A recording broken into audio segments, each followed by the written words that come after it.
Hello, Sir Casper. Ako po si Tonyo. Maraming hindi naniniwala sa tuwing ikinukwento ko ang buhay ko. Pero ayos lang. Saksi naman ang sarili kong mga mata sa lahat ng pinagdadaanan ko. At kaya kong patunayan yon, lalo na sa mga taong bukas ang isipan para makinig at maniwala. Nangyari ang lahat ng ito sa bundok ng Negros. Doon nagsimula ang lahat ng paghihirap ko. Sa lugar na malamig sa gabi, pero mas malamig ang tadhana sa mga katulad kong walang-wala. Pangit kong pangit, dugyot kong dugyot. Ganyan ako noon kung ilarawan. Hindi ko ikinakahiya dahil totoo iyon. Isang kahig, isang tuka ang buhay namin. Minsan kahit kahig ay wala. Mas mayaman pa yata ang daga kaysa sa amin. Kaya walang daga na nakatira sa amin. Di joke lang. Nagkasakit kasi si tatay ng malubha nun. Hanggang sa tuluyan na siyang nalumpo. Hindi na siya makalakad. Lalong hindi na siya makapagtrabaho. Si nanay naman sa bahay lang. Abala sa pag-aalaga sa mga kapatid kong maliliit. Wala rin siyang pagkakataong maghanap buhay. Kanya-kanya kami ng diskarte kung paano makakarao sa maghapon. Kung saan may makukuhang tira-tira. Doon kami. Basta't may maisubo, ayos na. Parang tropa ko na nga ang mikrobyo noon. Kung ano-anong pagkain at inumin ang sinusubukan ko. Minsan panis, madalas marumi. Pero sa di ko maintindihan ang dahilan, hindi ako tinatabla ng sakit. Parang sinanay na ako ng gutom, dumi at kahirapan. Pero sa aming magkakapatid, ako lang talaga ang hindi tumigil sa pag-aaral. Habang sila'y isa-isa nang bumitaw. Ako'y kumapit kahit pa halos wala na akong mahawakan. Oo, mukha na akong basurahan tuwing papasok ako sa eskwela. Gusot ang uniform, pudpod ang tsinelas, at madalas walang laman ang bag kundi papel at dasal. Pero wala akong pakialam sa itsura ko. Ang mahalaga lang sa akin noon ay may marating ako kahit high school. Lumaki akong walang kapansanan sa katawan. Pero natuto ako maging bulag. Bulag sa lahat ng panlalait. Pipi, dahil pinili kong manahimik. Kahit binabastos na ako. At bingi na rin. Dahil tinuruan kong baliwalain ang masasakit na salita ng iba. Dahil kung papatulan ko lahat, baka matulad lang ako sa kanila. Yung mga taong mabilis manghusga, pero mababaw ang pangarap. Sa bawat araw sa eskwela, dala-dala ko ang bigat ng bahay namin. Hindi lang yung bag kong butas na sa ilalim, kundi pati yung pangarap kong makaalpas. Habang ang ibang kaklase ko'y bit-bit ang bagong gamit, ako'y may dalang lapis na kalahati na lang at notebook na halos ubos na ang pahina. Pero kahit ganon, hindi ko iyon ikinakahiya. Ang mahalaga sa akin yon, nasa loob ako ng classroom. Hindi sa kalsada, hindi sa tulugan ng daga. Kapag recess naman ay madalas akong walang baon. Habang sila'y nagtatawanan, habang kumakain ng mga kanilang mga baon. Ako'y nakatingin lang, nakangiti kahit kumakalam na ang tiyan. Ang totoo, nasanay na rin siguro ako sa gutom. Pero hindi ako kailanman nasanay sa panlalait. May araw na tinatawag akong duka. Amoy lupa, anak ng pulubi. Nagkamoritsing daw sa leche. Anak daw ako ng wakwak. Grabe sila. Pero tiniis ko lahat ng iyon. Hindi ako gumaganti. Hindi ako lumalaban. Hindi dahil mahina ako. Kundi dahil mas pinili kong maging matatag kaysa makipagbabaan. Nung una ay dinadaan ko lang sa iyak hanggang sa nasanay na lang ako. Sa dami ng sakit na inabot ko sa mga salita ng tao, unti-unti kong natutunang pagsara ng tainga, ng mata at ng bibig ang mundo. Hindi ako pwedeng umasa lang sa bigay. Hindi sapat ang awa para makatawid sa araw-araw. Lalo na kung may kailangan ka sa eskwela. Pambili ng papel, project, pamasahe. Kaya kahit bata pa ako noon, natuto akong kumayod. Naging tagabantay ako ng tanim ng isang pamilya sa kabilang baryo. Oo, naging magsasaka ako. Maliit, sunog sa araw, laging pawisan. Pero wala akong reklamo dahil doon ako nakakuha ng kaunting pag-asa. Sa bawat pagdidilig, pagbubungkal at pag-aalaga ng tanim, para ko na ring dinidiligan ng sarili kong pangarap. Malaking tulong na yun sa akin. Lalo na't libre ang kamote. Iyon ang baon ko sa eskwela. Hindi man sosyal, hindi man masarap sa panlasa ng iba. Pero para sa akin, iyon ang lasa ng tiyaga. Habang ang iba ay nagmamasama ng lunch nila sa Tupperware, ako'y tahimik lang sa gilid. Kumakain ng kamoteng nilaga na parang ginto sa tiyan kong sanay na sa gutom. Hindi rin ako nakaligtas sa pananakit. Hindi lang sa salita, kundi pati katawan ko ang ginawang laruan ng ilan sa mga kaklase ko. Hindi ko naman alam kung bakit wala naman akong ginagawang masama. Tahimik lang ako. Hindi nakikisali, hindi nakikipag-agawan sa atensyon. Pero para bang yun pa ang naging dahilan para pagtripan nila ako. Tuwang-tuwa silang saktan ako. Minsan tinutulak ako sa hagdan. Sinasabit ang bag ko sa puno. O kaya'y tinatago ang tsinelas ko habang nakapaa ako sa initan. Kapag recess, sisigawan nila ako ng basura, kamote, ampaw. At ang mas masakit, walang nagtatanggol. Nasanay na lang akong umiti kahit naiiyak na.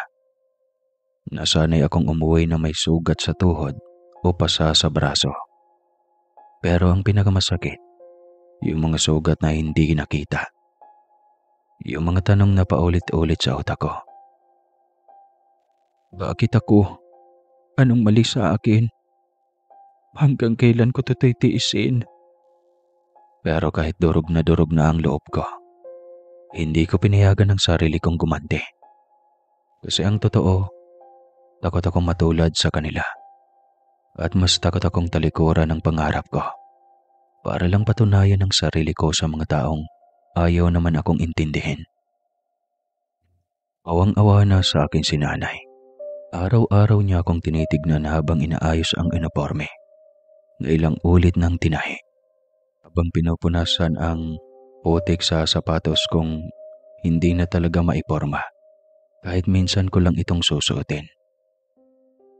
Isang gabi, habang pinipiga niya ang basahan sa lababo, mahina siyang nagsalita. Inak, baka pwede ka munang tumigil sa pag-aaral? Sabay tingin sa akin na puno ng pag-aalala. Hindi dahil nawalan siya ng tiwala, kundi dahil sawang-sawa na siyang makita akong nasasaktan, binabastos at hindi tinatanggap. Pero ako, mahigpit lang ang hawak ko sa luma kong bag. Ayaw ko, Nay. Gusto ko pa rin pumasok kahit ganito ako. Hayaan mo sila, Nay. May awa ang Diyos. Sagot ko na lamang na naluluha na. Kahit pa mismo mga guro namin, minsan nararamdaman kong pinagtabuyan na ako. Minsan kasi mabaho talaga ako.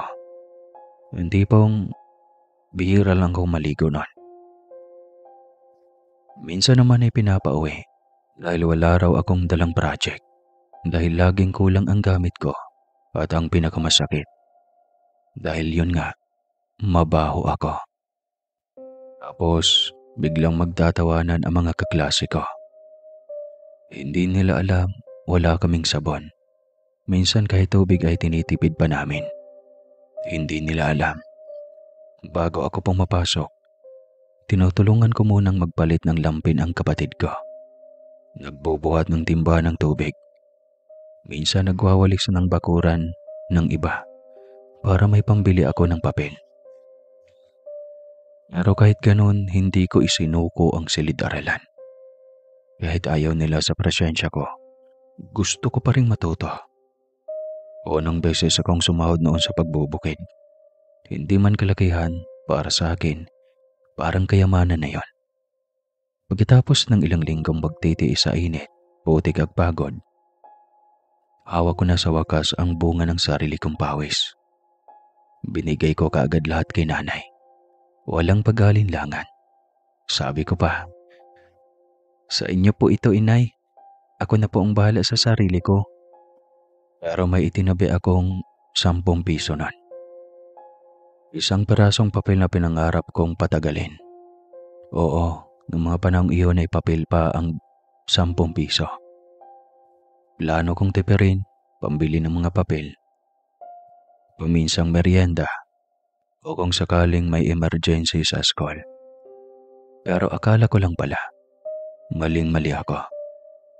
Isang araw habang nasa likod ako ng classroom, pinakialaman ng mga lalaking kaklase ko ang bag ko. Tuwang-tuwa silang nangahalongkat. Para bang laro lang sa kanila ang buhay ko. At nang makita nilang pera ko, yung 10 piso kong inaingatan, kinuha nila iyon na para bang wala akong karapatang hawakan yon. Sinubukan kong bawiin. Nilabanan ko. Kinuyom ko ang palad ko. Sumigaw ako. Pero ang kapalit, bugbog, sipa, suntok. Pagkatapos ay luha. Wala akong nagawa kundi ang umiyak. Hawak ang tiyan kong masakit. Habang pinapanood silang nagtatawa ng palayo. Hawak-hawak ang pera kong pinaghirapan. Hindi ako umiyak dahil sa pera lang. Umiiyak ako noon kasi parang wala na akong pag-asa sa mundong ito. Na kahit magsikap ka, may mga taong handang agawin ang kaunting meron ka. At masaya pa silang panoorin kang masaktan. Kahit magsumbong ako sa mga guro, parang wala rin. Parang bingi ang mundo sa tuwing ako ang nagsasalita. Pag umiiyak na akong humihingi ng tulong, ang isasagot lang nila, "Away bata lang yan, matuto kang makisama." Mas masakit pa doon yung mga salitang hindi ko inasang manggagaling sa matatanda. Bakit kasi hindi ka nalang tumigil sa pag-aaral? Pinagpipilitan mo kasi ang sarili mo sa mundong hindi mo naman kaya. Para bang kasalanan ko pa na gusto kong matuto. Para bang masama ang mangarap kung hindi ka maayos, kung hindi ka mabango, kung wala kang pera. Para bang karapatan lang nila ang edukasyon. Hindi ko alam kung saan ko ilalagay ang sarili ko noon. Kung sa bahay, gutom at kakulangan ang kaharap ko. Kung sa paaralan, pananakit at panlalait.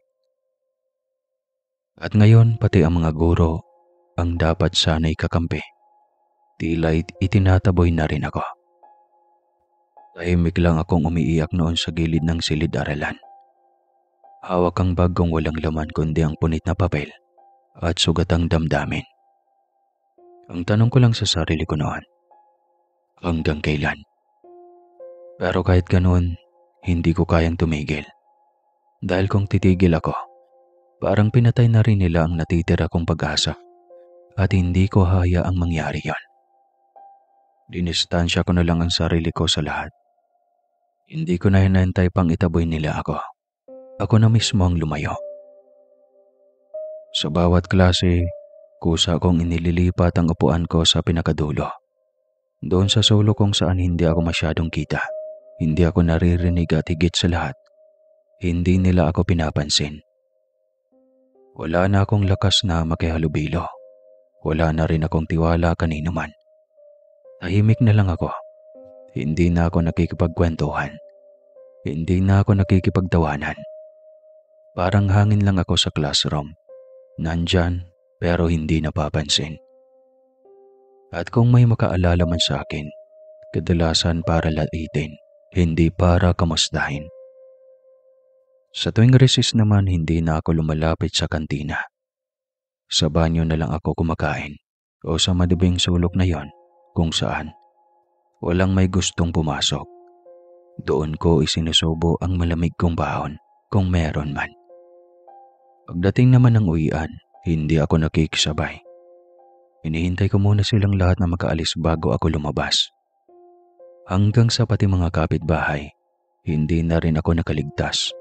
Sa gabi, madalas akong makisilong sa pasilyo ng mga bahay. Hindi para manggulo, hindi para magnakaw, kundi para lang makasagap ng ilaw at matapos ang takdang aralin ko. Tahimik lang ako roon. Nakayuko, nagsusulat gamit ang lapis na halos piraso na lang. Sa isip ko, baka sakaling sa tulong ng munting liwanag na yon, magkaroon din ako ng mas maliwanag na kinabukasan. Pero isang gabi, nag-iba ang lahat. May nangyaring nakawan sa baryo at kahit wala akong kinalaman, pangalan ko ang nadawit. Bakit? Kasi ako ang madungis. Ako ang mahirap. Ako ang laging nasa sulok. Hindi ko na malilimutan ang gabing yon. May biglang dumating sa likod ko. Hinila ako. Pinagsisisigawan at binugbog. Ramdam ko bawat suntok at tadyak, kasabay namang salitang mas masakit pa sa sugat. Magnanakaw, walang hiya. Pinapaaral pa, salbahe naman. Wala akong magawa kundi ang umiyak, manginig sa takot. Hindi ko alam kung paano ko ipagtatanggol ang sarili ko. Dahil sa lugar na yon, wala namang naniniwala sa mahirap na katulad ko.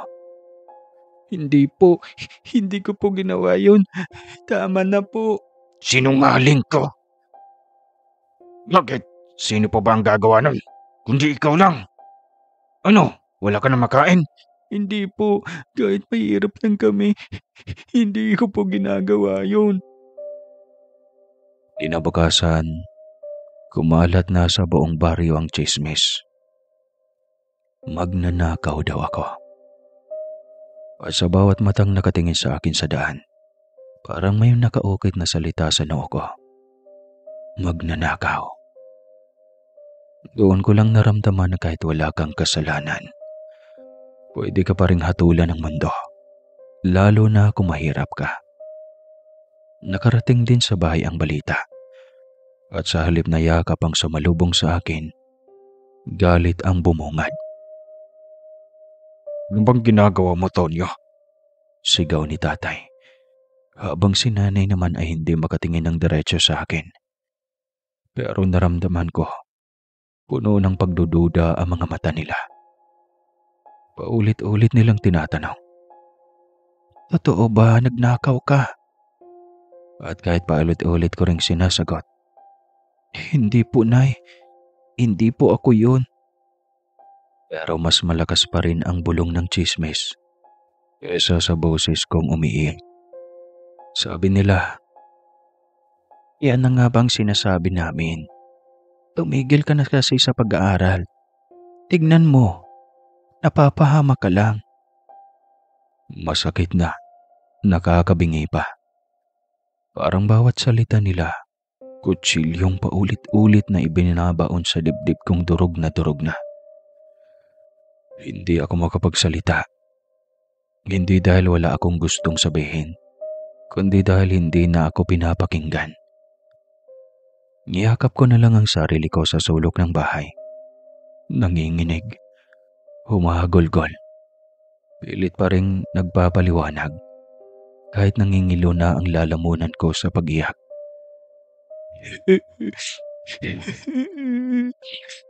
Hindi po ako nagnakaw. Hindi po. Pero sa katahimikan nilang puno ng paniniwala sa maling bintang, parang ako na lang talaga ang naniniwala sa sarili ko. Dahil sa lahat ng nangyari, mas lalo ko na lang ibinuhos ang oras ko sa pagbubukid. Wala naman talaga ako mapuntahan. Hindi ko na alam kung saan ako ligtas. Sa bahay, galit sila sa akin. Sa school, halos lahat trinato akong parang may kasalanan. Kaya ang ginawa ko, tahimik lang ako. Gising ng maaga, diretso sa bukid, paulit-ulit, araw-araw na. Buti na lang talaga, yung pamilyang pinagtatrabahuan ko. Sila yung hindi sumama ang tingin sa akin. Hindi sila nagtatanong ng kung ano-ano. Hindi nila binanggit yung chismis at lalong hindi nila pinaramdam sa akin na duda sila. Ang sabi lang sa akin ng nanay ng pamilyang yon, "Alam naming mabuti kang bata, Tonyo. Kaya pag-igihan mo." Grabe, ang gaan sa pagkaramdam nun. Parang sa wakas, may nakarinig din sa akin. Kahit wala naman akong sinasabi. Tahimik lang ako pero naiintindihan nila. Dahil hindi nila trinato na parang may utang ako sa kanila. Hindi rin ako tinanong kung may ginawang mali. Doon ko lang ulit naramdaman na, may halaga pa pala ako kahit kanino.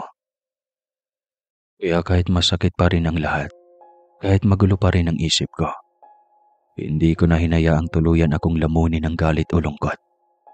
Mas inisip ko na lang, siguro kaya ako pinapadaan sa ganito para mas maging matibay. Kahit walang naniwala noon, kahit ako na lang talaga ang kakampi ko sa sarili ko, dahil sa isang simpleng tiwala lang ng ibang tao, nakahanap ako ng lakas para kumapit ulit. Malapit na akong magtapos ng elementarya noon. At sa totoo lang, kahit ako, hindi ko rin ina-expect na aabot ako. Sa dami ng mga pagsubok, sa daming beses nang gusto ko nang sumuko. Sino nga ba ang mag-aakalang makakaraos ako sa sarili kong sikap? Walang tutor, walang bagong gamit, walang baon na halos araw-araw. Pero ayon, nakatayo pa rin. Malapit nang magmarcha. Hindi man ako honor student, pero para sa akin, panalo na yon. Kaso siyempre sa school, hindi mawawala yung mga bayarin. May kailangan bayaran para sa graduation.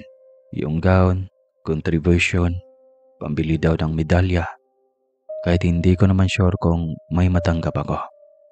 At siyempre, yung picture.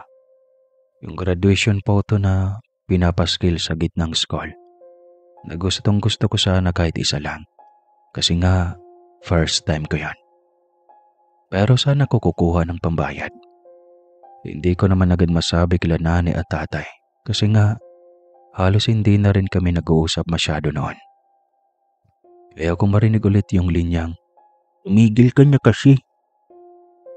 Kaya ayon, balik ako sa pagbubukid.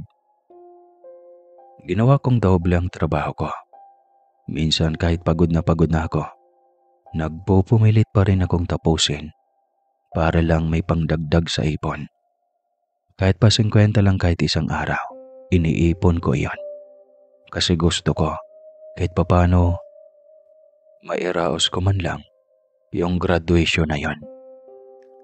Ang sarap sa pakiramdam na kahit konti lang ang hawak kong pera, ay pera ko pa rin yon. Pinaghirapan ko para sa pangarap ko. At yun nga, dumating na yung araw ng graduation. Habang lahat ng kaklase ko may kasamang mga magulang, may bitbit na bulaklak, may kamera, may mga bagong sapatos.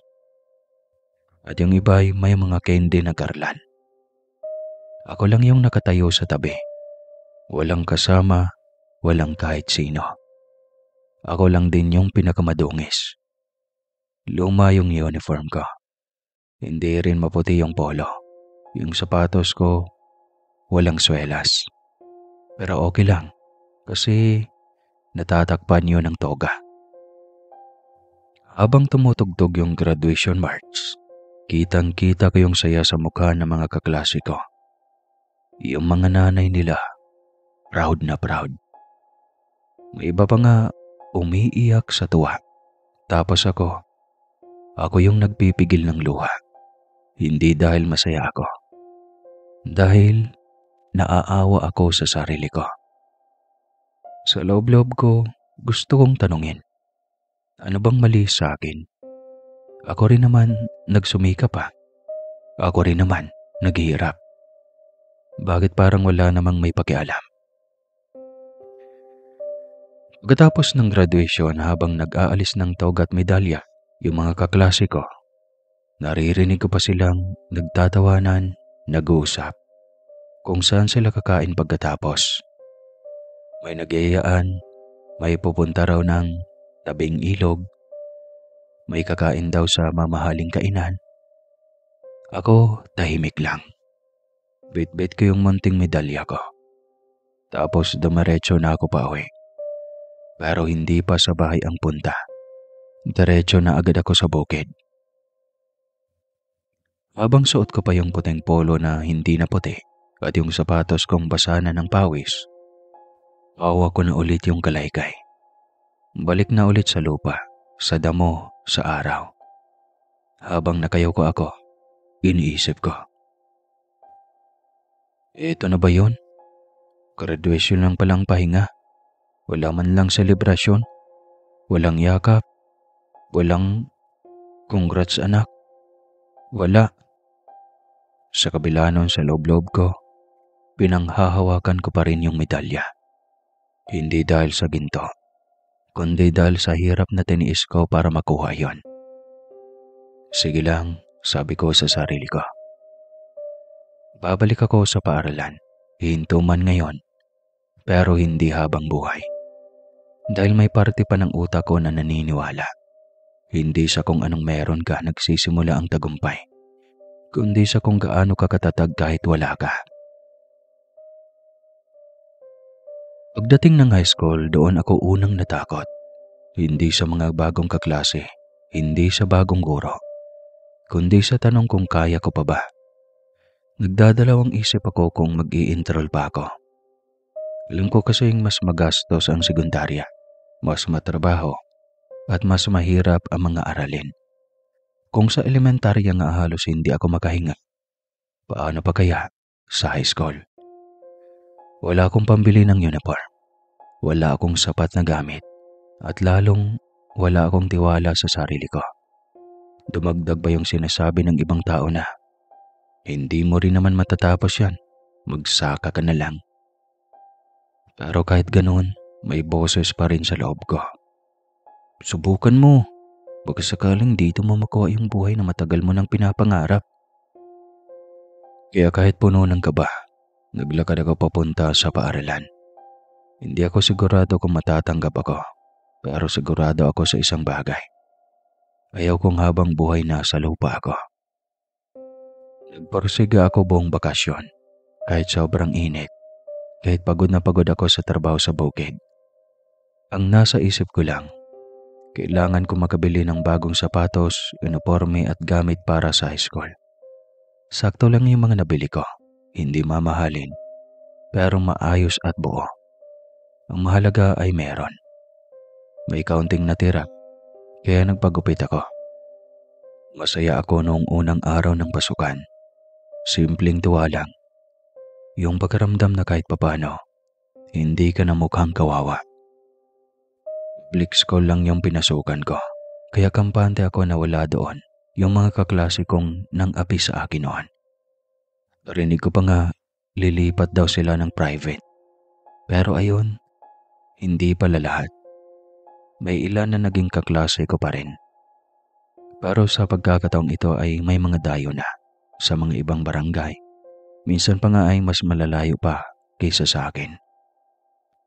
Pero kaya nga ng sabi ko, may iilan pa rin akong kaklase nung elementarya na kaklase ko noon.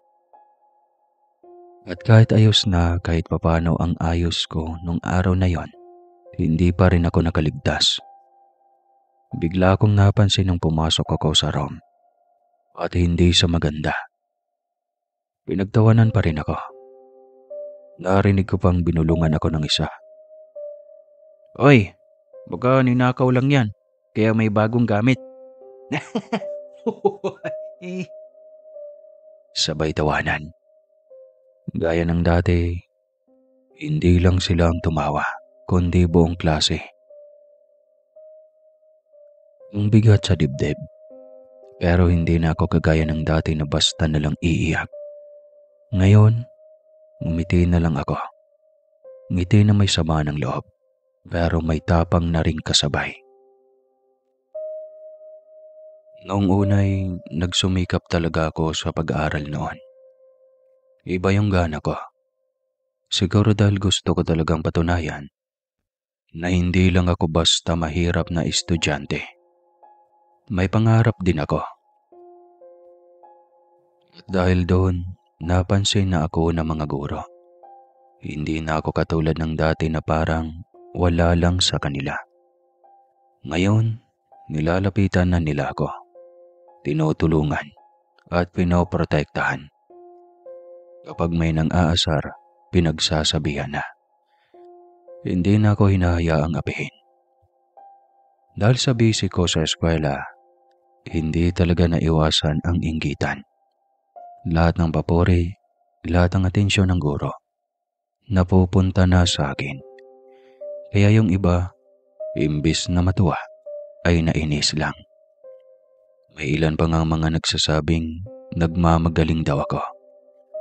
Hanggang sa nauwi na sa mga hindi inaasahang away.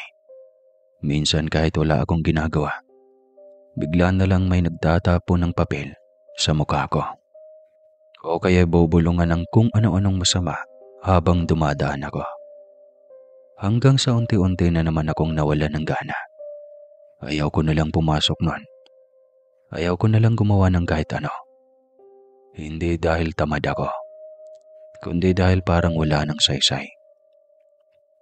Ang sakit sa dibdib. Tahimik lang ako sa klase, pero ang gulo na ng utak ko. Ang dami ko na namang tanong. Bakit kailangan kong dumaan sa ganito?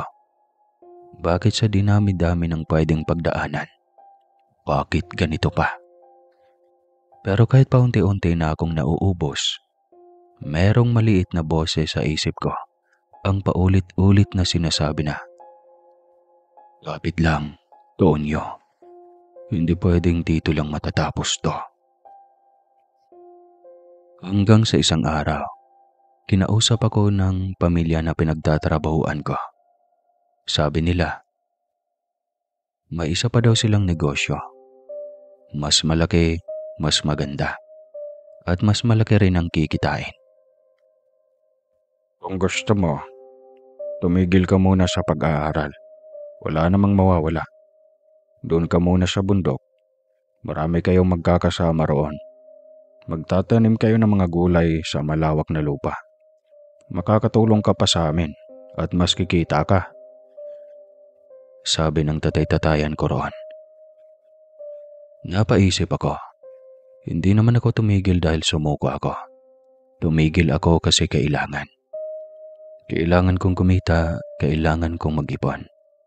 Kasi pagbalik ko sa pag-aaral, gusto ko buo ang gamit ko. Buo na ang bayad ko at buo na yung loob ko. Sabi ko sa sarili ko, sige na nga, tsaka na lang ang eskwela. Pag marami-rami na akong pera. Wala akong ideya kung anong naghihintay sa akin sa bundok. Pero ang alam ko lang, handa akong magbanat ng buto. Kubo lang ang tulugan namin sa bundok noon. Wala kaming kuryente, wala ring signal. Pero ang gaan sa pagkaramdam. Pare-pareho kasi kaming mahihirap. Walang may kaya, walang mayabang. Pantay-pantay kami sa itaas. Walang basagan ng trip, walang mapangusga. Lahat nagtutulungan. Lahat marunong makiramdam. At higit sa lahat, marunong rumespeto. Noon ko unang naranasan yung buhay na mapayapa. Yung kahit pagod ka sa buong araw na pagtatanim, nakangiti ka pa rin bago matulog. Sa simpleng kubo, sa simpleng pagkain, at sa pareskong hangin ng bundok. Para bang saglit kong nakalimutan lahat ng pait sa baba. Ganito pala ang pagkaramdam nang hindi ka hinuhusgahan. Ganito pala yung buhay na walang masyadong ingay, kundi huni ng ibon, hampas ng hangin sa mga dahon, at halakaka naming magkakatrabaho habang kumakain ng kamote. Pero hindi lang pala trabaho ang mararanasan ko sa bundok. Isang araw, habang nagdidilig ako ng mga tanim, may napansin akong gumagalaw sa may puno ng saging. Noong una, akala ko baboy ramo o kung anong hayop lang. Pero paglingon ko, babae pala. Maganda siya, sobrang ganda. Yung tipong hindi mo aakalain na maaabutan mo sa gitna ng bundok. Maputi siya, maamo ang muka, at kahit simple lang ang suot niyang dress, parang ang linis-linis niyang tignan. Palagay ko'y kaedad ko lang siya. Lumapit siya sa akin, tapos tinanong niya ako tungkol sa mga tanim. Kamote ba yan? Anong klase? Tanong niya habang nakaturo sa mga pananim. Hindi agad ako nakasagot. Parang natigilan ako sa ganda niya. Ah, eh, hindi lang kamote yan. Iba't ibang klase yan ng gulay. Sagot ko sa kanya habang pinupunasan ng noo ko. Tanghali na kasi at tirik na ang araw, kaya pawisan na rin ako. Tahimik lang siyang nakatingin sa mga pananim, pero hindi ko mapigilang mapansin na parang hindi siya sanay sa lugar. Ang kinis ng balat niya. Wala man lang bakas ng araw o putik. Samantalang ako halos naging kulay lupa na dahil sa araw-araw kong trabaho. Hindi ko na siya masyadong pinansin pagkatapos ng sagot ko. Akala ko kasi bisita lang siya ng may-ari ng lupain o baka naligaw lang. Pero hindi ko inakala na araw-araw ko na pala siyang makikita simula noon. Tuwing umaga, nandun siya. Tahimik lang. Minsan nakaupo sa lilim ng puno. Minsan naman, naglalakad-lakad sa gilid ng palayan. At kapag nakikita niya akong nagtatrabaho, ngingiti lang siya at tatahimik. Dumating sa punto na hinahanap-hanap ko na yung presensya niya. Hindi siya madaldal pero kahit ganon, parang may dala siyang kapayapaan.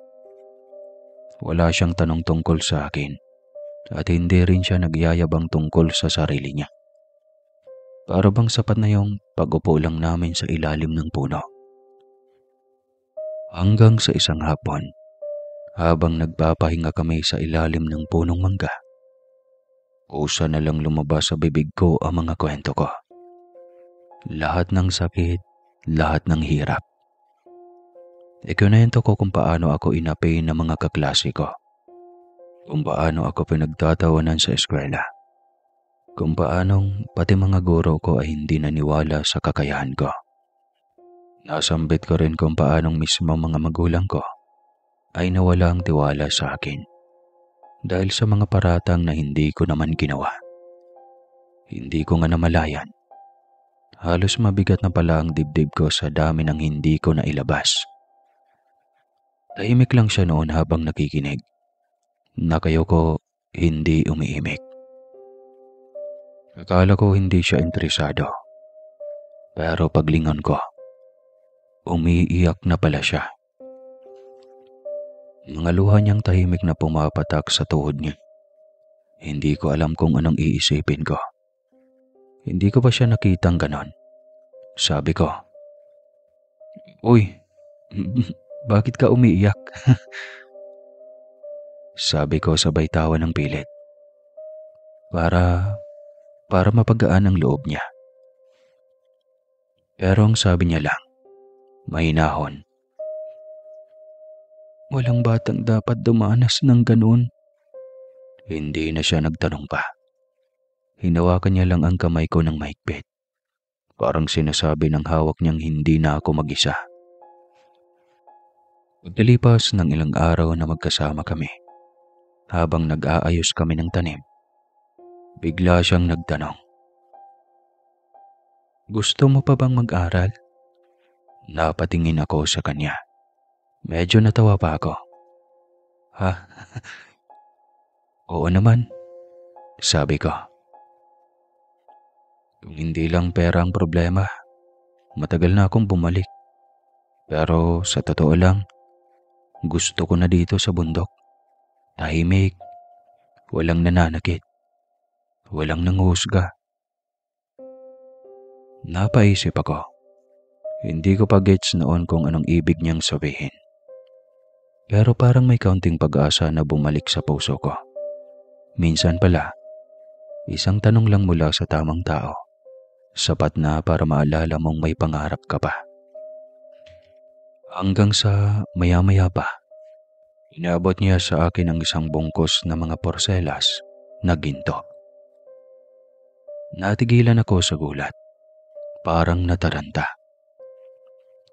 Mabilis kong tinakpan ang kamay niya. Hindi ko alam kung tatanggapin ko ba o ibabalik agad. Pero ramdam kong desidido siya sa ginagawa niya. Tinignan ko ulit ang mga pulseras, makintab, mabigat, at halatang hindi basta-bastang alahas. Halos hindi ako makapaniwala. Parang hindi totoo ang nangyayari. Napalibot ang paningin ko sa paligid. Tinitignan ko ang mga katrabaho ko. Busy naman sila sa kanilang ginagawa. Hindi ko na rin napigilan ang sarili kong mapaisip kung totoo nga na sa kanya ang mga alahas na iyon. Kung ibebenta ko man, baka sa huli ay maabot ko ang matagal ko nang gustong makamit. Ang makapag-aral muli nang hindi na iniintindi ang gastos, ang gamit o pangkain namin sa bahay. Kahit gustong gusto kong tumanggi, bumigat ang loob ko sa iniwang tanong sa isip ko. Kung magkakaroon ako ng pagkakataon muli, kaya ko pa bang sayangin? Sa huling pagkakataon, tinignan ko ang pulsera sa palad ko at sa dami ng dinanas kong hirap, para bang ito na ang sagot na matagal ko nang hinihintay. Tinanggap ko rin sa huli ang bigay niya kahit nanginginig pa ang kamay ko. Kinaumagahan, maaga akong bumaba ng bundok at dumiretso sa kabilang bayan. Hindi ko piniling doon sa amin magbenta dahil ayaw kong marinig na naman yung mga luma at paulit-ulit na bintang na nagnakaw ako. Nabadungis ako na hindi ko kayang magkaroon ng ganong bagay. Pagkarating ko sa lungsod, pinuntahan ko yung pwesto ng isang matandang alahera. Tahimik lang ako habang isa-isa kong inilabas ang mga pulseras. Tinignan niya ng mabuti. Sinuri, tinimbang. Tapos ibinigay niya sa akin yung halaga. Nagulat ako. Hindi lang isa kundi maraming bugkos. Nang tig-1,000 ang inilagay niya sa sobre. Hindi ko alam kung ano ang dapat maramdaman. Nanginginig ako habang hawak yung pera. Hindi ako makapaniwala na ganong karaming halaga ay nasa kamay ko. Pagkalayo ko sa pwesto niya, umupo ako sa isang sulok. Tapos, doon na lang ako napaiyak. Yung klase ng iyak na pinipigil mo, pero kusa nilang umaagos ang luha. Yung unang beses kong mahawakan ang ganong kalaking pera. Sobrang pasasalamat ko noon kay Estela habang nagdarasal ako. Oo, Estela ang pangalan ng babaeng misteryosa. Pakiramdam ko para siyang anghel na isinugo sa gitna ng bundok sa pinakapanahong gusto ko nang sumuko. Habang pauwi ako, dala ang mga bugkos ng pera. Hindi pera agad ang nasa isip ko, kundi sila nanay at tatay at ang mga kapatid ko. Naaalala ko kung paano kami kadalasang kumakain ng kanin at asin lang.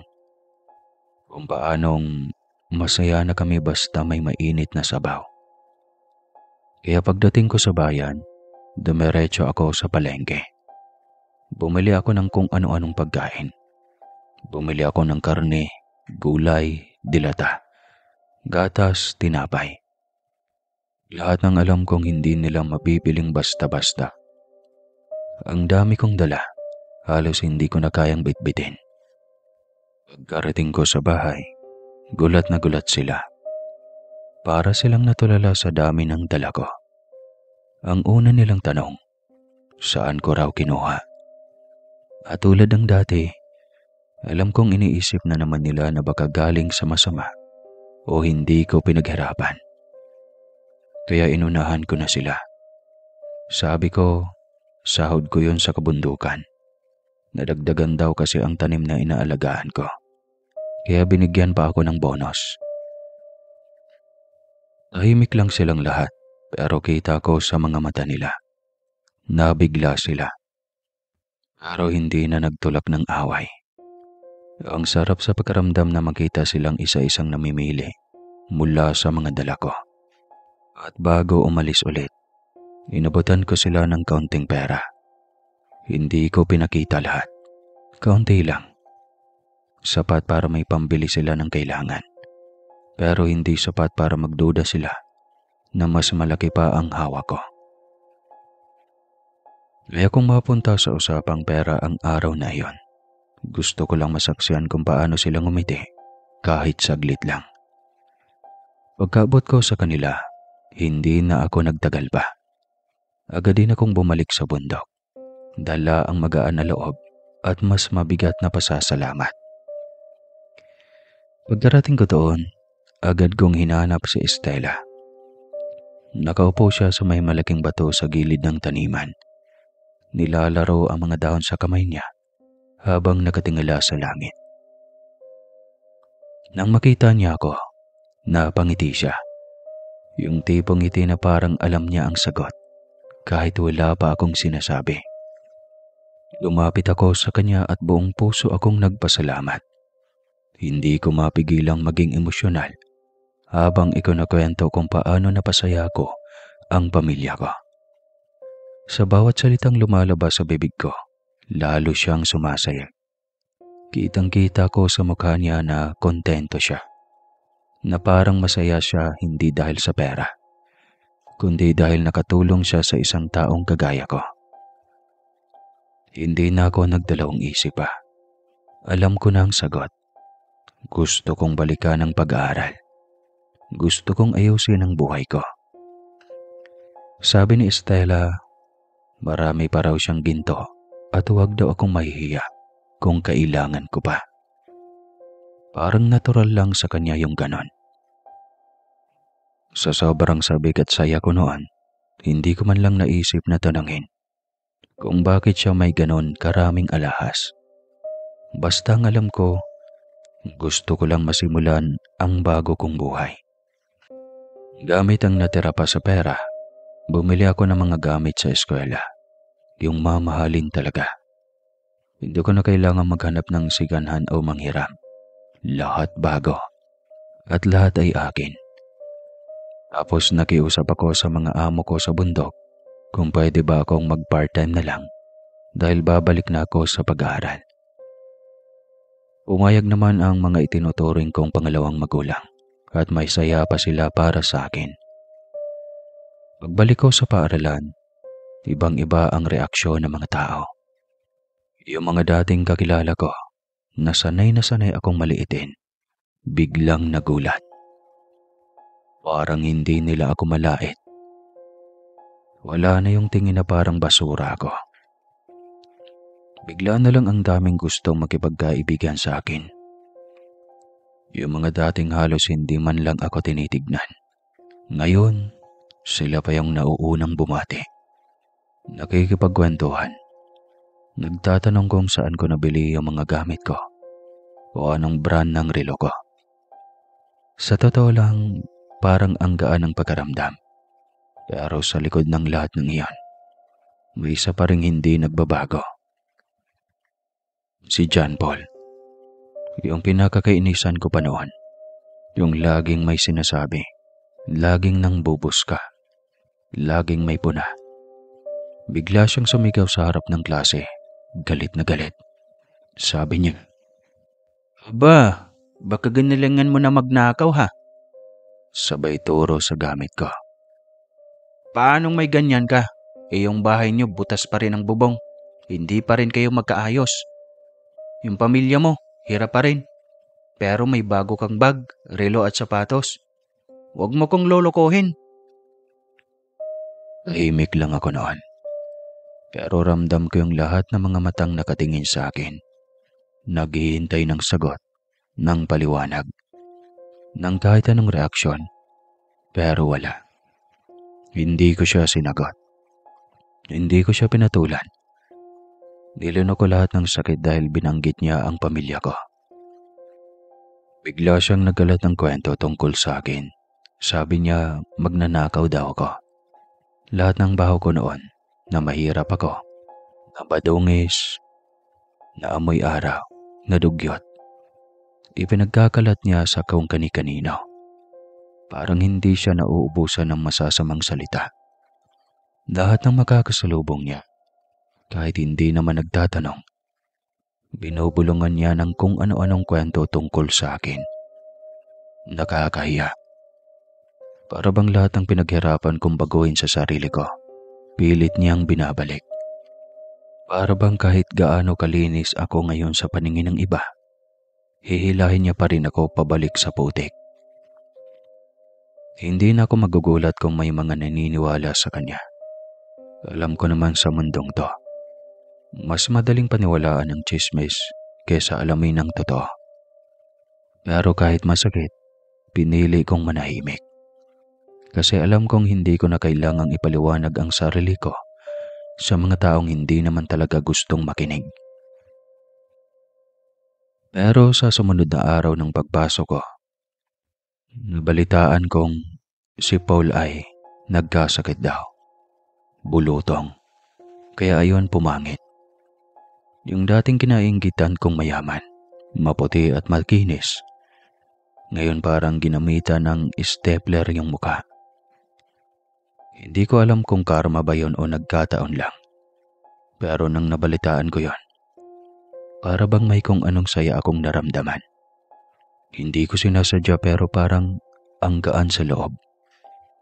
Mas naging usap-usapan pa yung nangyari kay John Paul. At kung gaano daw kapangit ang itsura niya dahil sa sakit. Parang bigla na lang nakalimutan ng mga tao yung mga chismis tungkol sa akin. Hindi ko maipaliwanag. Pero grabe. Walang mapaglagyan yung saya ko nun. Balik niya sa eskwela makalipas ang ilang linggo. Siya na ngayon ang tambulan ng asar. Halos lahat natatawa kapag dumadaan siya sa hallway.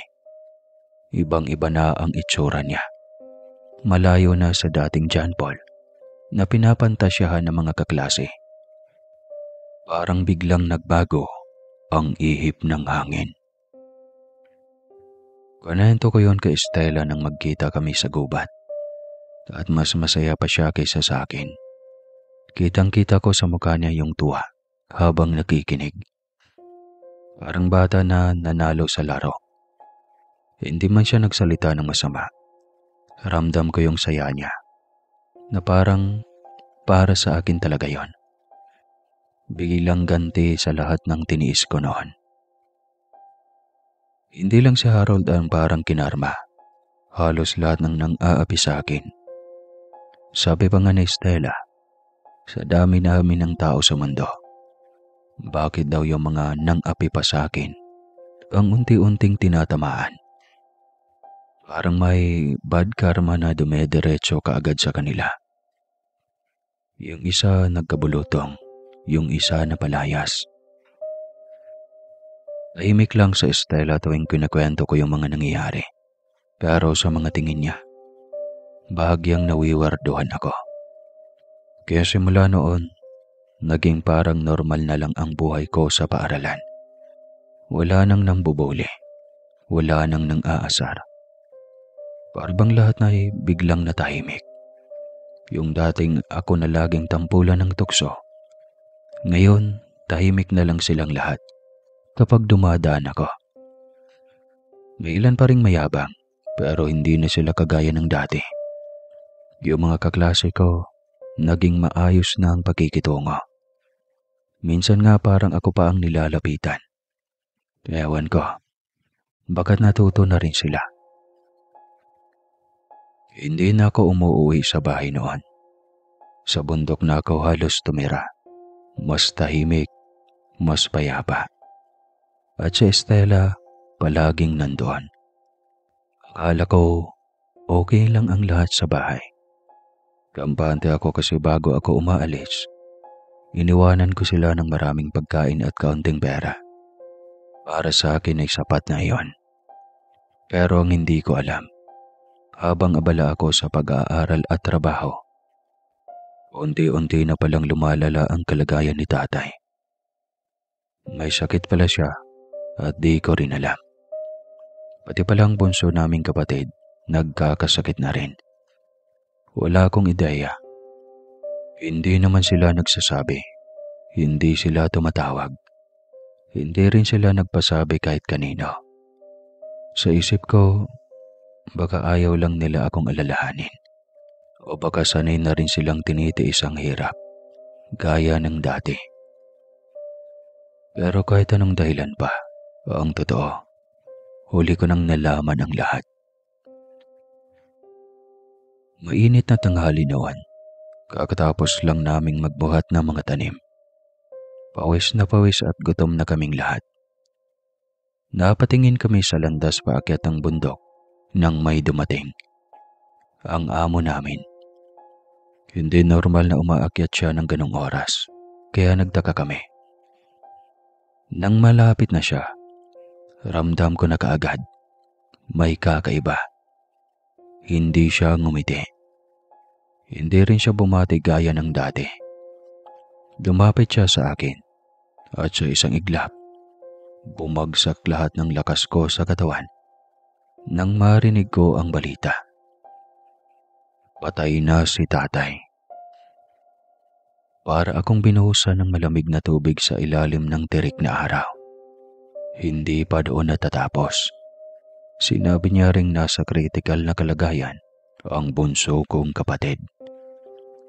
Hindi ako nakagalaw kaagad. Parang nagdilim ang paligid.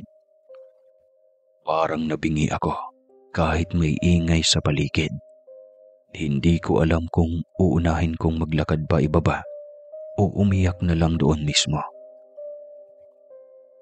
Pagdating namin sa ospital, ramdam ko pa rin ang pagod sa pag-akyat at pagbaba ng bundok. Pero mas mabigat yung dala ng dibdib ko. Tahimik lang ako sa buong biyahe. Parang wala akong boses. Parang kahit anong sabihin nila, hindi ko maririnig ng maayos. Nanginginig yung kamay ko habang papasok kami. Pagbukas ng pinto, bumungad sa akin si nanay. Namumutla, sobrang payat. Parang ilang araw na ring walang tulog. Niyakap niya agad ako, mahigpit sabay bulong ng, "Anak, nandito na siya." Tumingin ako sa kaliwa. Andoon si tatay. Nakatakip ng puting kumot. Hindi ko magawang lumapit kaagad. Tapos tinuro ni nanay yung kabilang kwarto. Nandoon daw si bunso. Nakadextrose, sobrang payat. Parang wala ng lakas. Lahat yon parang hindi totoo sa paningin ko.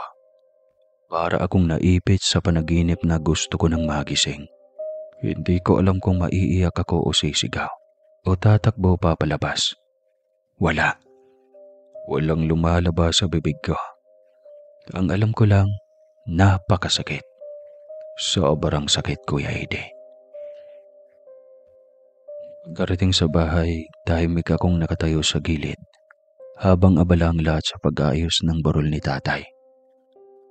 Sa totoo lang, ako halos ang nag-aasikaso ng lahat.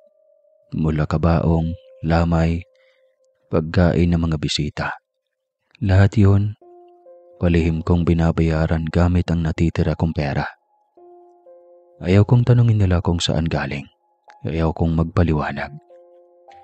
Ang gusto ko lang maging maayos ang huling paalam namin kay tatay. Napakahirap lang kasi halos hindi namin kaklose ang mga tao. Wala din kaming kamag-anak dito sa Negros.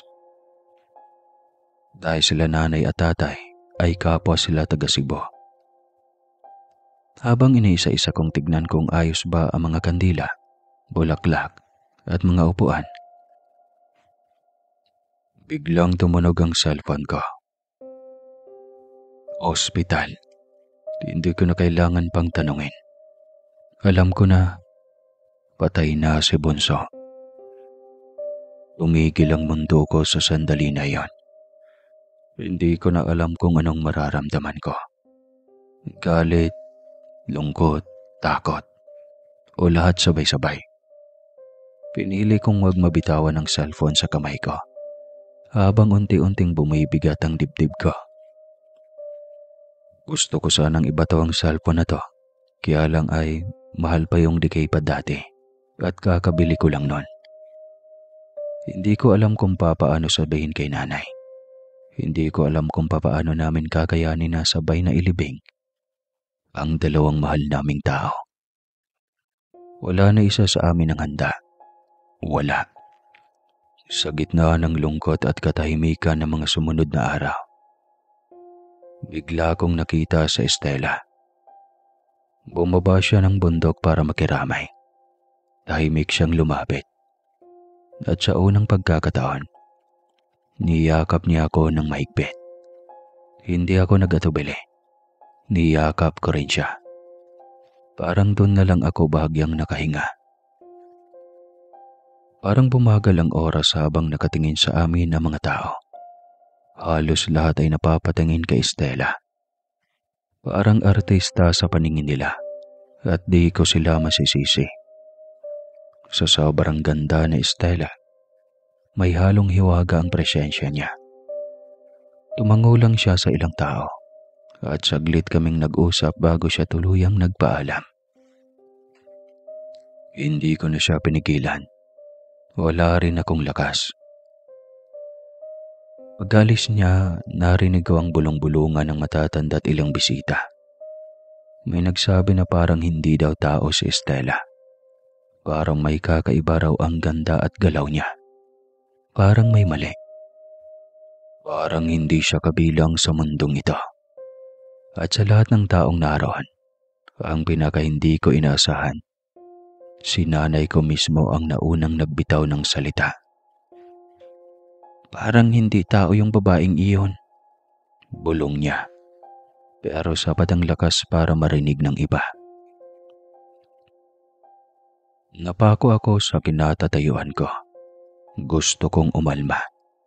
Pero hindi ko magawa. Hindi dahil sa takot, kundi dahil sa sama ng loob. Sa gitna ng burol, habang nakaburol ang tatay ko at ang bunso naming kapatid, nagawa pa ni nanay ng manghusga. Hindi pa siya tapos. Hindi mo ba napapansin, Tonyo? Mula nang dumating niyang babae mo, nagkagulo-gulo na ang buhay mo. Natuto kang magnakaw. Ano ba talaga ang pagkatao niyan, ha? Di mo kilala kung kaninong lahi, kung saan ang galing. Baka kung anong engkanto yan, o mas masama pa.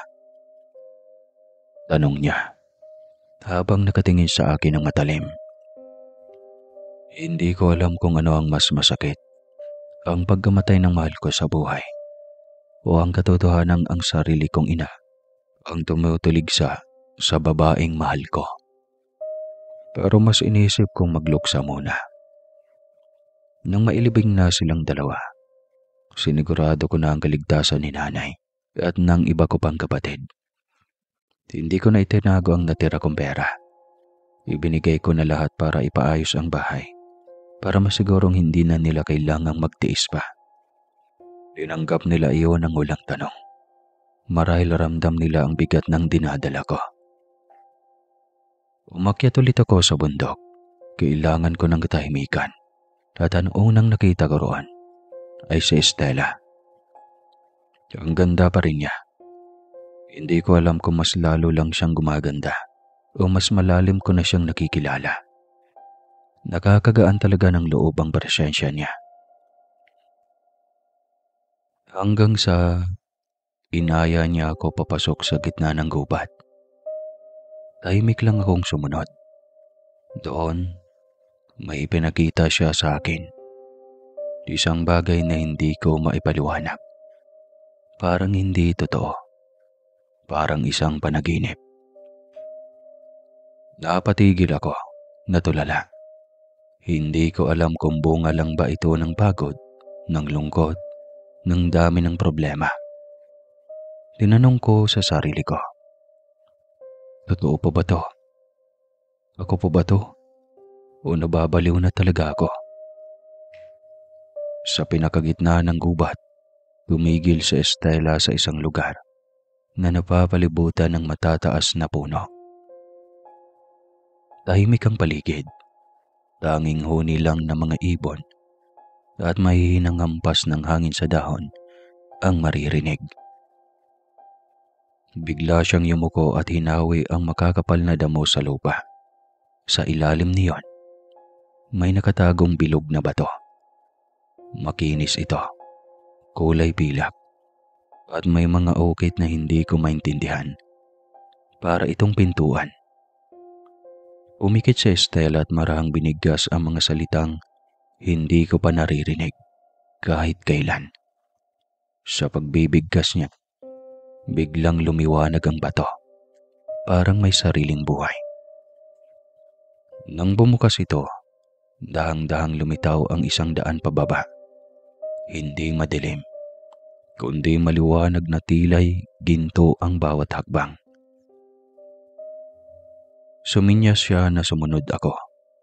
Pagkababa namin, para akong napunta sa ibang mundo. Doon, nakita ko ang isang malawak na lugar na punong-puno ng mga halaman na hindi ko alam kung totoo pa ba.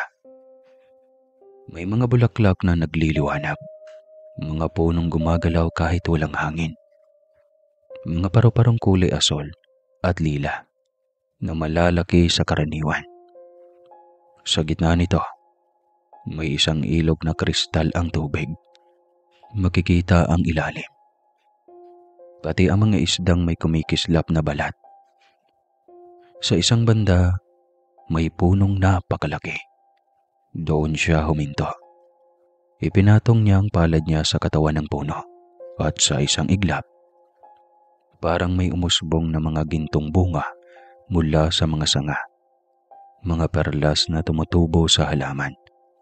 Isa doon ay inabot niya sa akin. Doon ko lang naisip, iba pala talaga si Estela. Hindi siya tulad namin. Hindi siya tao. Doon ko lang naintindihan. Si Estela ay isang diwata. Isa siyang nilalang na hindi ko inakalang makikilala ko sa buong buhay ko. At lahat ng kabatihang natatanggap ko, galing sa kanya. Inamin niya rin sa akin na hindi siya tao. Isang diwata siya. Sabi niya, matagal na raw niya akong pinagmamasdan sa bundok. Simula raw noong una niya akong nakita. Kakaiba na ang naramdaman niya. Kaya kahit alam niyang hindi niya dapat gawin, lumapit pa rin siya sa akin. Nagpanggap na karaniwang babae. Hindi ko alam kung matatakot ba ako o maluluha. Pero sa halip na lumayo, mas lalo pa akong lumapit. Doon ko na rin sinabi sa kanya ang totoo kong nararamdaman. Na hindi ko siya minahal dahil sa mga ibinibigay niya. Hindi dahil sa ginto o sa ginhawang natamasa ko mula sa kanya. Minahal ko siya kasi siya si Estela. Siya yung unang nilalang na tunay na nakinig sa mga kwento ko. Yung hindi tumingin sa dumi sa katawan ko o sa butas ng tsinelas ko. Siya yung nagpakita sa akin ng mundo na hindi puro sakit, hindi puro gutom.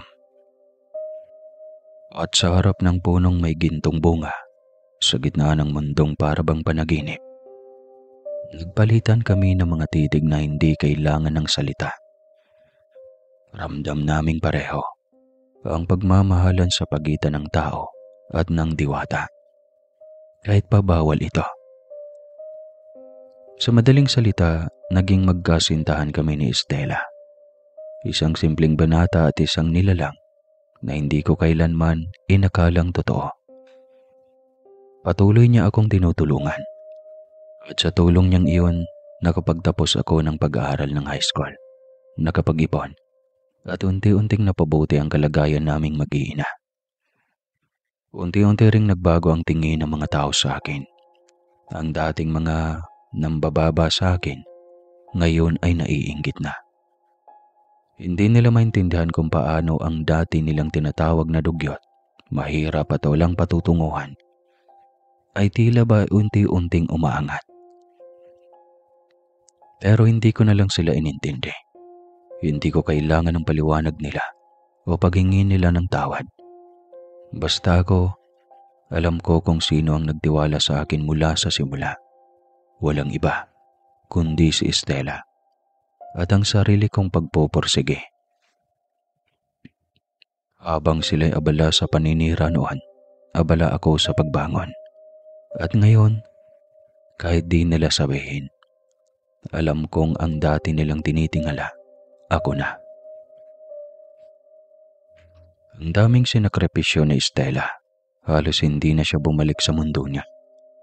Palagi na lang siyang naroon para sa akin, kasama ko. Namumuhay na parang isang ordinaryong tao. Nakikita ko sa mga mata niya na hindi madali ang lahat ng iyon. Pero ni minsan, hindi siya nagreklamo. Hindi man niya sasabihin, alam kong iniwan niya ang isang mundong maganda at marangal. Kapalit ng isang buhay na simple at puno ng gulo dito sa mundo ng mga tao. Pero dahil mahal niya ako, tiniis niya ang lahat. Ganoon din ako sa kanya. Hindi kami mayaman pero sagana kami sa pagmamahalan. Wala kaming takot, wala kaming panghihinayang. Para bang sapat na yung magkasama kami, magkahawak ang kamay, at tahimik na namumuhay. Malayo sa inggit, gulo at panlalait ng mundo. At sa bawat araw na lumilipas, puro kaginhawaan lang ang nararamdaman naming parehas. Parang ang hirap maniwala, pero totoo po. Hanggang sa nagkaroon kami ng mga anak. Isa, sumunod ang dalawa, hanggang sa naging 5. At sa bawat isinilang, para bang lalo akong napapaisip kung totoo ba ang buhay na meron ako. Ang gaganda at ang gagwapo ng mga anak namin. Para mga larawang iginuhit ng langit. Malalalim ang mga mata, mapuputing balat at mahahabang buhok na tila taglay ang hiwaga ng nanay nila. Hindi ko maiwasang mangamba minsan, lalo na kapag napapansin ko na parang may kakaiba sa kilos nila. Pero palagi akong pinapakalma ni Estela. Sabi niya, mga tao raw sila. Mga batang isinilang sa pagmamahalan, hindi lang sa diwata o engkanto. Wala raw akong dapat na ipag-aalala. Kaya naman tinanggap ko ng buo. Sobrang sarap ng buhay na meron kami. Tahimik, payapa, masaya. Wala nang masihigit pa sa pagkakaroon ng isang pamilya na binuo sa tunay na pag-ibig. Pero sa paglipas ng mga taon, unti-unting binuksan ni Estela sa akin ang isang katotohanang ayaw ko sanang marinig. Hindi raw habang buhay ay pwede kaming magkasama. Habang pinagmamasdan ko siyang nagsasalita, ramdam ko ang bigat sa dibdib niya at sa akin. Tahimik lang ako. Parang ayaw ko siyang putulin. Gusto kong isipin na biro lang iyon o bangungot lang na magigising din ako mula sa sobrang saya naming dalawa. Sabi niya, kailangan daw niyang bumalik sa mundo niya. Hindi dahil gusto niyang iwan kami, kundi dahil kapag masyado siyang matagal sa mundo ng mga tao, unti-unting mawawala ang lakas niya. Magiging mahina siya at kalaunan, tuluyan siyang mawawala. Hindi siya mamamatay sa paraan alam nating mga tao, pero mawawala siya sa anyo at diwa na minahal ko. Pinili raw niyang manatili sa piling ko kahit masakit sa kanya. Pero darating daw ang araw na kailangan na niyang bumalik. At baka hindi na siya makakabalik pa sa akin. Sobrang nadurog ang puso ko sa sinabi ni Estela. Pakiramdam ko biglang gumuho lahat ng pinaghirapan naming buuin. Lahat ng ligaya, lahat ng mga pangarap, lahat ng saya ng pamilya namin. Hindi ko alam kung paano ipapaliwanag sa mga anak namin, lalo na't wala pa sa edad para maintindihan ang ganitong klase ng pamamaalam. Paano mo ba sasabihin sa mga anak mong mawawalan na lang bigla ang nanay nila? Hindi dahil sa aksidente, hindi dahil sa sakit, kundi dahil sa isang mundong hindi nila alam at hindi nila kailanman mauunawaan sa murang isipan nila. Tahimik lang akong nakaupo noon habang yakap-yakap si Estela. Hindi ko napigilan ang mga luha ko. Hinayaan ko lang siyang pumatak isa-isa habang pinipilit kong intindihin kung paano ko haharapin ang bukas na wala na siya sa tabi ko. Sa mga sumunod na araw, pilit kaming kumapit sa normal. Para bang wala kaming binabalak na pamamaalam. Gumising pa rin kami ng sabay. Kumain ng almusal kasama ang mga bata. Nagtatawanan, nagkukwentuhan. Pero sa bawat tingin ko sa kanya, patuloy akong nadudurog. Hindi niya binanggit ang tungkol sa pag-alis. Pero alam naming pareho, may oras na darating iyon. Hanggang sa isang gabi, habang tulog ang mga bata, dahan-dahan niya akong ginising. Tahimik. Wala siyang suot kundi ang puting damit na laging lumilitaw sa kanya kapag nagpapakita siya ng kanyang tunay na anyo bilang diwata. Sabi niya, oras na raw. Wala akong masabi. Gusto kong sumigaw, magmakaawa. Humiling na sana wag muna.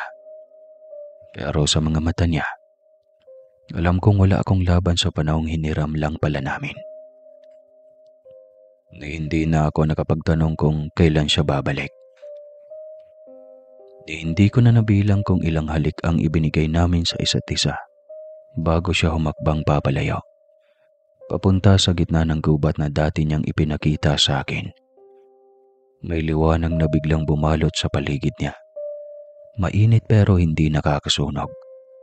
Maliwanag pero hindi nakakasilaw. Para bang sinasabi ng kalikasan na tinatanggap siyang muli. Sa isang kisap mata, wala na siya. Ako na lang ulit. Ako at ang 5 anak na naiwan niyang alaala ng isang pag-ibig na hindi pang karaniwan. Sobrang sakit. Sinubukan kong magkwento kay nanay at sa mga kapatid ko, pero hindi sila naniniwala.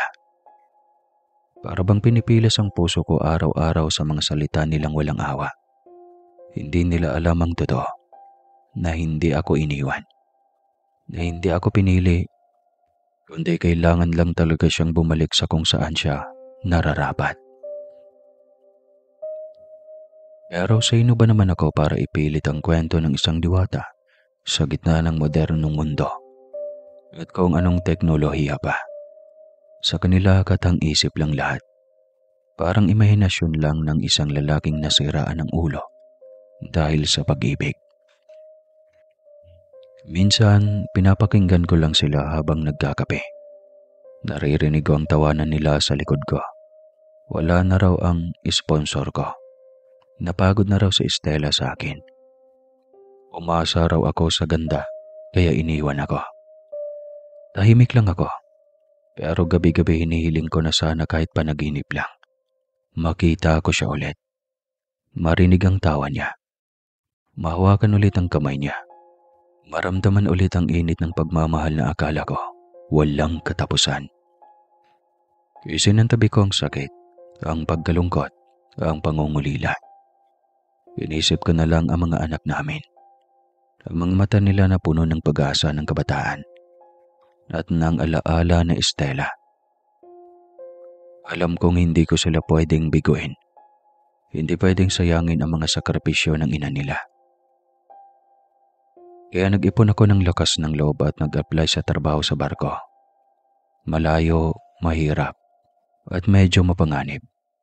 Pero mas mabuti na yon kaysa sa makita kong lumalaki sila na parang ako noon.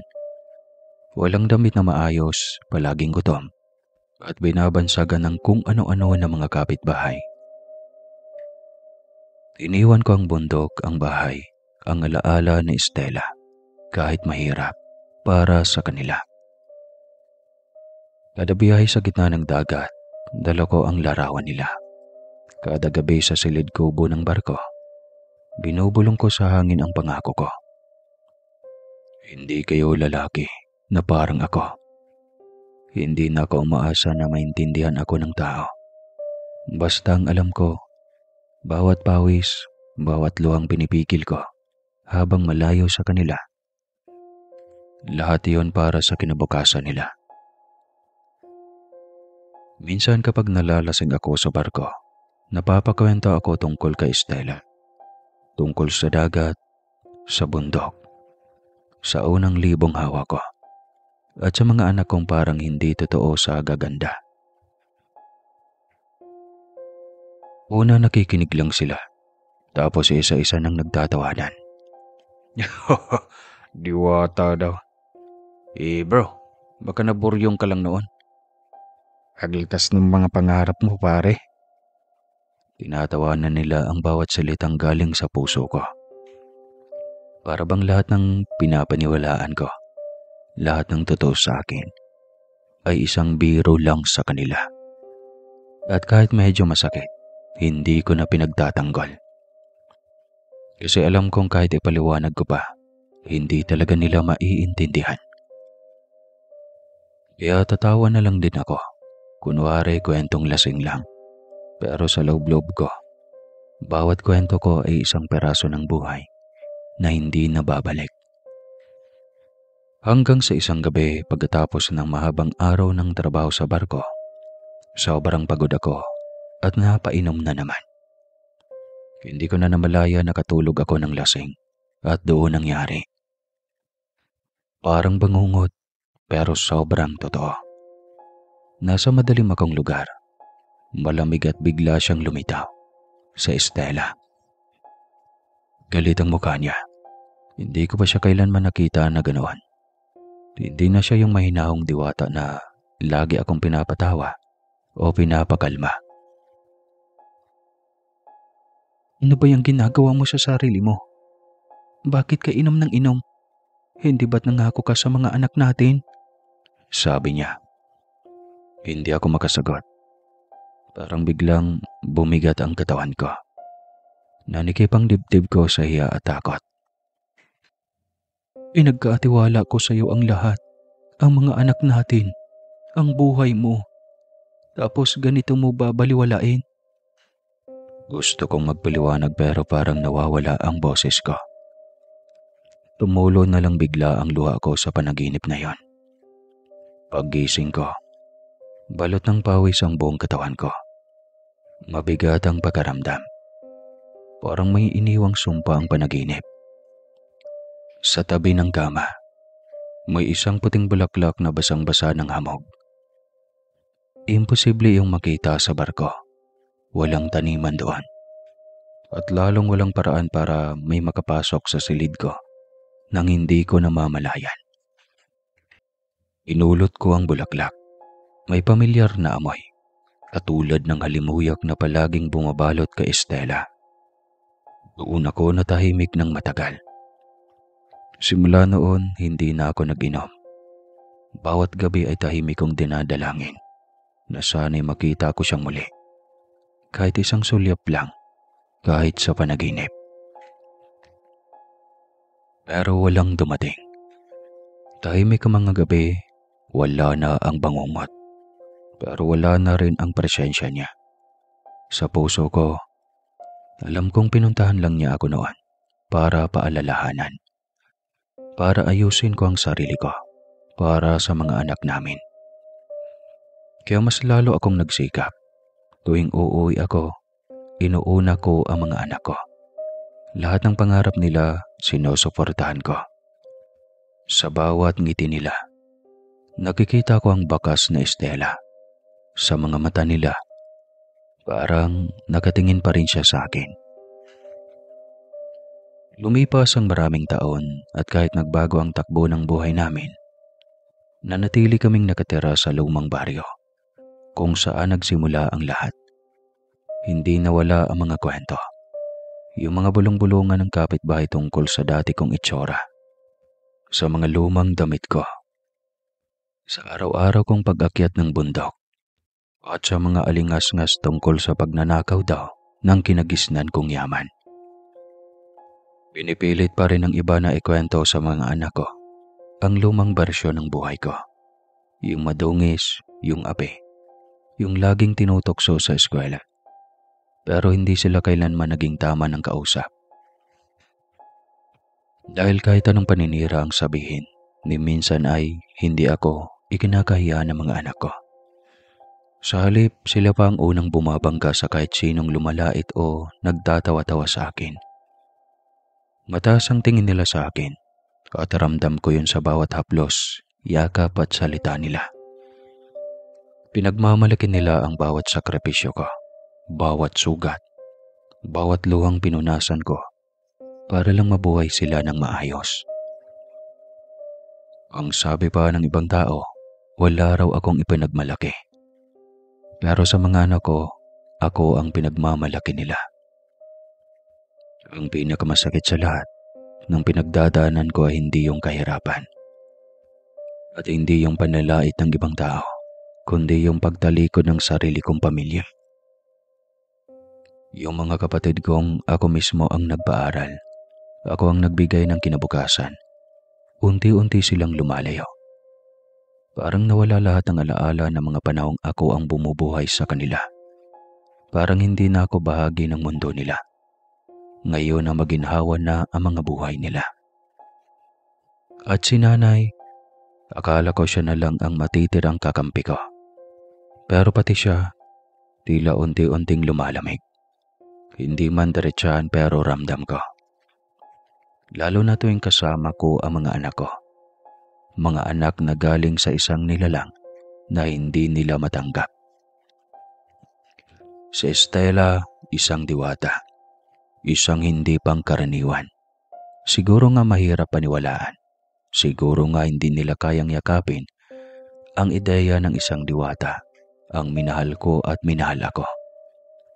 Pero ang hindi ko matanggap ay kung paano ang puso ng sarili kong ina at mga kapatid ay naging masarado pa sa isip ng mga taong wala namang alam sa totoong nangyari. Wala silang amor sa mga anak ko. Wala silang paggalinga o kahit pagmamalasakit. Tila mga estranghero ang mga bata sa sarili kong pamilya. Sobrang sakit. Napakasakit. Pero hindi ko pinagsisihan. Dahil sa kabila ng lahat, may Estela akong minahal at may mga anak kaming bunga ng pagmamahalan. At yun ang tunay kong kayamanan. Masaya ako sa kabila ng lahat kasi kahit lumipas na maraming panahon, hindi pa rin nakakalimot ang mga anak ko sa mama nila. Palagi pa rin nilang naaalala sa Estela. Sa bawat guhit na ginagawa ng bunso kong babae sa kwaderno niya, sa Estela ang palaging laman. Sa bawat tanong ng panganay ko kung anong paboritong pagkain ng mama niya, ramdam ko yung pagnanais nilang itago si Estela sa puso nila, kahit hindi nila siya nakakasama. Ang alam lang nila na wala ang mama nila dahil sa sakit. Hindi ko na kayang ipaliwanag pa ang totoo, dahil alam kong mas mahirap unawain para sa kanila ang mundong hindi nila nakikita. At masakit isipin na baka ikatakot nila ang mama nilang labis na nagmahal sa amin. Sa simpleng kwento ng nawala dahil nagkasakit, doon nila binuo ang sarili nilang larawan ng isang ina na minahal sila. At para sa akin, sapat na iyon. Sapat na hindi nila kinalimutan. Sapat na hanggang ngayon, may puwang pa rin sa puso nila si Estela. Kahit hindi nila alam ang buong katotohanan. Madalas ding nababanggit ng mga anak ko na lagi nilang napapanaginipan ang mama nila. Sa bawat kwento nila sa akin, iisa lang ang sinasabi, na kinakamusta raw sila ni mama Tinatanong kung kumakain na ba ng maayos, kung masaya ba sila, kung mahal pa rin nila siya. Tahimik lang akong nakikinig habang nagsasalita sila. Pero sa loob-loob ko, para akong dinudurog at binubuo ng sabay. Kasi kahit wala na si Estela sa mundong ito, ramdam ko pa rin na hindi niya kami tuluyang iniwan. Para bang hinahanap-hanap pa rin niya ang mga anak naming sabay naming pinangarap. May isip na ang mga anak ko ngayon. Malalaki na sila. May mga kanya-kanya ng pangarap, pananaw at tanong. At kahit patuloy akong nagtatrabaho sa barko para sa kinabukasan nila, may mga bagay talaga na hindi ko kayang ibagay, gaya ng sagot sa tanong na iyon. Nang minsan sabay-sabay silang umuwi at nagtanong kung saan nakalibing ang mama nila. Para akong tinamaan ng matalim na bagay sa dibdib. Wala akong masabi. Tahimik lang ako, nakatingin sa kanila, habang hinihintay nila ang sagot na kahit ako, hindi ko kayang ibulalas. Paano ko ipapaliwanag na ang ina nila ay hindi kailanman nailibing sa mundong ito? Paano ko sasabihin na ang ina nilang iniiyakan nila gabi-gabi ay isang nilalang na hindi mula sa mundong ginagalawan natin? Ang sakit kasi sa kabila ng lahat ng sakripisyo ni Estela, sa kabila ng pagmamahala namin, wala akong maipakitang puntod, lapida o kahit larawan ng huling sandali niya. Kaya ang tanging nagagawa ko lang ay yakapin sila ng mahigpit. Lumipas sa mga taon, parang hindi nawala ang bigat sa dibdib ko. Para bang lalo lang bumigat. Parang bawat araw, palalim ng palalim ang lungkot. Kahit gaano ako kaabala sa trabaho sa barko, kahit gaano ko pilit na maging matatag para sa mga anak namin. Pag mag-isa na ako sa gabi, wala akong ibang naririnig kundi ang tahimik na paghahanap ko kay Estela. Hanggang sa isang araw, bumigay ako. Hindi na kinaya ng isip ko ang lahat. Nalugmok ako sa depresyon. Ang pinakapahirap pa sa lahat, walang ibang nakakaintindi sa pinagdadaanan ko. Ang mga kapatid ko, abala sa sariling buhay. Si nanay, tuluyan na akong tinilikuran dahil raw sa kahibangan ko kay Estela. Pero sa gitna ng kadilimang yon, may liwanag pa ring natira. Ang mga anak namin. Sila lang ang naging karamay ko. Sila lang ang dahilan kung bakit hindi ko tuluyang binitawan ang buhay. Kahit sila'y nasasaktan din, hindi nila ako iniwan. Kapag naiiyak ako, yakap agad ang sagot nila. Kapag wala akong ganang kumain, pilit nila akong pinapatawa. Wala silang ibang alam kundi ang mahalin ang ama nila, kahit kulang kami. At kahit sa pinakamasakit kong gabi, ramdam ko kahit wala na si Estela, buhay na buhay siya sa mga anak namin. Binitawan ko rin sa huli ang trabaho sa barko. Hindi na kaya ng katawan ko. Lalo na't unti-unti nang sumisikip ang dibdib ko sa bawat paglayo sa mga anak namin. Kaya nagdesisyon akong umuwi. Tuluyan na. Tinaya ko ang natitirang ipon ko at sinimulan naming magnegosyo ng mga anak ko. Hindi naging madali pero naging maayos. Natuto kaming magtiwala sa isa't isa. Sama-sama naming pinaghirapan ang maliit naming tindahan. Minsan lugi, minsan saktuhan lang. Pero kahit kailan hindi kami nagutom. At higit sa lahat, kahit wala na si Estela, buo pa rin ang tahanan namin. Paulit-ulit kong binabanggit sa kanila ang mama nila. Ayaw kong dumating ang araw na makakalimutan nila ang kabutihan ni Estela. Kaya sa bawat kwento ko, kung gaano siya kaganda, kabait, at kung paanong pinili niya kaming mahalin, kitang-kita ko sa mga mata ng mga anak ko ang paghanga. Hanggang sa isang araw, hapon nun, yung langit ay kulay kahil na. Parang pininturahan ng araw na pagod na rin. Nasa harap kami ng bahay. Yung dating barong-barong, ngayon simentado na. Simple pero maaliwalas. Lahat ng anak ko nandun. Binata, dalaga. Abala sa pag-aayos ng lamesa. May naghihiwa ng kamatis, may nagtatanggal ng tinik sa isda. May nagluluto pa ng kanin. Wala namang masasarap pa sa ganitong tanawin. Nagkakatawaan yung mga anak ko habang kumakain. Nag-aasaran, nagtatawanan. Nagsasalo sa ulam na sama-sama nilang niluto. Ako nasa dulo ng mesa.